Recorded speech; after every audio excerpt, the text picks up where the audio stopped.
bienvenue à la pensée du jour et nous allons aller immédiatement dans le livre de 2 Timothée chapitre 2 et le verset 21 qui nous dit « Si donc quelqu'un se conserve pur en s'abstenant de ces choses, il sera un vase d'honneur, sanctifié, utile à son maître, notez-le bien, propre à toute bonne œuvre. » Et dans 1 Thessaloniciens chapitre 4 et les versets 2 à 5, on va lire uniquement le verset 4. Par contre, dans la version Darby, il est dit que chacun de vous sache posséder son propre vase en sainteté et en honneur.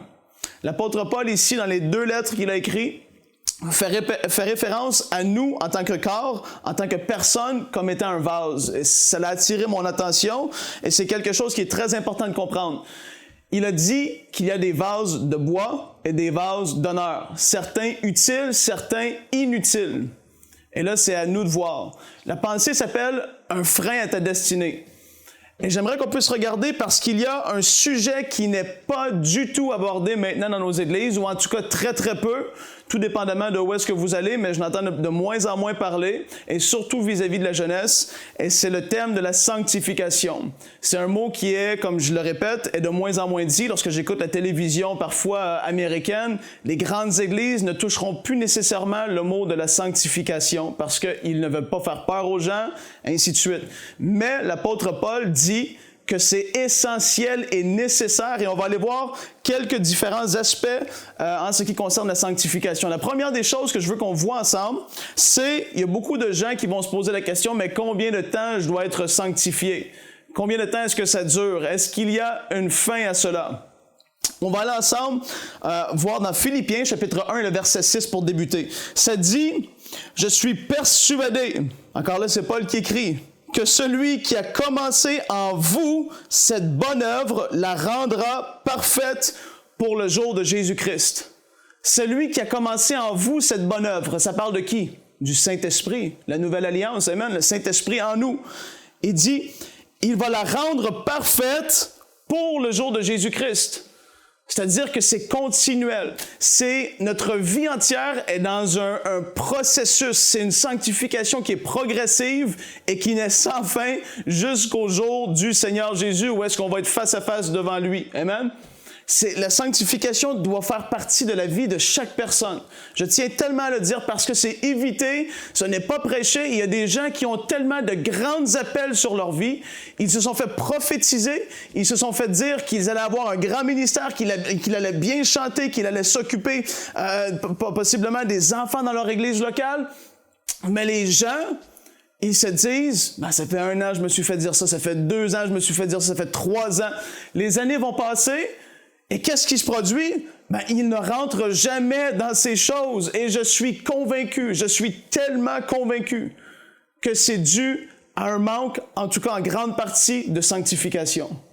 Les gens ne veulent pas passer par là. On va aller lire ensemble un autre texte.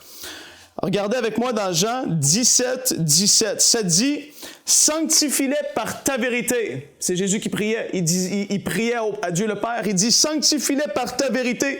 Ta parole est la vérité. » En ce qui me concerne, la chose qui m'a le plus transformé, qui m'a le plus sanctifié, c'est la parole de Dieu. Tous les fois, lorsque je prêche, j'apporte la parole, je veux tellement que les gens réalisent à quel point la parole est puissante et efficace dans nos vies. Lorsque vous vous assisez le soir, possiblement, pour lire la parole, moi, ce que je fais, je demande à Dieu, très, très simplement et sincèrement, je lui dis, « Père, ce soir, révèle-moi des choses par rapport à ma vie. Parle-moi dans ta parole ce soir. Fais quelque chose en moi. » Et je vais commencer à lire la parole avec ce cœur. Ce que Dieu veut, c'est des gens qui veulent être transformés, qui veulent être sanctifiés. Il recherche cela sur toute la terre. Vous faites partie de la francophonie. Et Dieu recherche des vases d'honneur au travers duquel il va pouvoir passer pour accomplir de grandes choses. Oui, parce que qu'est-ce qui se produirait? Parfois, il y a des gens, et on l'a vu dans le passé, ils ont été élevés à un certain ministère, mais la sanctification avant de se rendre là avait manqué. Qu'est-ce qui s'est produit? Le caractère n'était pas là avec eux. Rendu à ce stade-là, à ce niveau-là, les tentations sont venues, les tempêtes sont arrivées. Et qu'est-ce qui s'est produit? La chute s'est produite, tout simplement. C'est tellement important. Au tout début, vous allez voir, dans la sanctification, au tout début, ça va être les grosses choses. Des fois, on peut parler d'impureté, d'immoralité sexuelle, la fornication, la débauche, les façons de parler, blasphémer, tous ces trucs-là. Il y a beaucoup de choses au début, des grandes affaires, des gros trucs qui vont ressortir, mais de plus en plus que vous allez progresser, de plus en plus le Saint-Esprit va aller en profondeur déraciner des choses qui étaient en vous. Et moi je vous le dis, c'est souvent là que ça fait, si je peux dire, le plus mal. Il y a des choses qui étaient en nous parfois depuis des dizaines d'années. Et ces choses-là, notre façon de parler, on est possiblement des gens on peut être au bureau et le patron nous énerve trop, mais trop, et on a tendance à parler en mal de lui. Et soudainement, le Saint-Esprit va apporter cela vis-à-vis de notre... Et ça, on appelle ça la sanctification. Il nous révèle des choses pour qu'on les mette hors de notre vie. Galates 5 et le verset 24, ça dit « Ceux qui sont à Jésus-Christ ont crucifié la chair avec ses passions et ses désirs. » Ceux qui sont à Jésus-Christ ont crucifié la chair et ses désirs. C'est tellement un passage qui est puissant. On a vu le premier point, c'est la parole de Dieu qui va nous sanctifier. Et pour moi, je l'ai vu, je l'ai expérimenté, c'est la chose qui a tellement été forte. Et on va aller voir ensemble dans 2 Corinthiens chapitre 7 et le verset 1.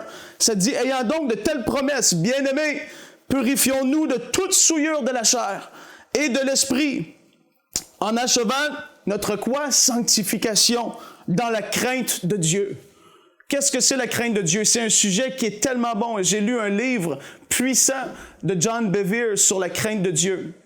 Mais juste pour établir un fondement très rapidement, le temps est trop court pour qu'on puisse aller en profondeur, mais la crainte de Dieu, c'est de comprendre que Dieu est Dieu. Que oui, on a été racheté par Jésus au travers de son sang, ce qu'il a fait à la croix, on a été racheté, transporté dans le royaume de gloire. Mais Dieu est quand même Dieu. Il est notre Père céleste, rempli d'amour, mais Dieu est Dieu, le créateur de toutes choses. La Bible a dit qu'avant que Abraham fût, je suis. Il est éternel et c'est incroyable. Et lorsqu'on se met à penser de cette façon, Dieu est mon Père céleste qui m'aime rempli d'amour, mais je dois me rappeler aussi que Dieu est Dieu. Trop de gens deviennent familiers avec Dieu. Ils commencent à agir d'une façon qui est trop familière avec Dieu. Et oui, ça va apporter une vie de désordre. Les gens ne voudront plus craindre Dieu, c'est-à-dire la révérence. C'est ça, la crainte de Dieu. La révérence. Amen. La sanctification dure toute notre vie. Philippiens 1,6 le dit. La parole va nous sanctifier. Et la crainte de Dieu va le faire aussi. On pourra aller plus en profondeur et c'est tellement un sujet qui est extraordinaire. Mais sachez que si Dieu vous a parlé au sujet de votre vie, il vous a montré des choses concernant l'avenir. Où est-ce qu'il voulait vous apporter?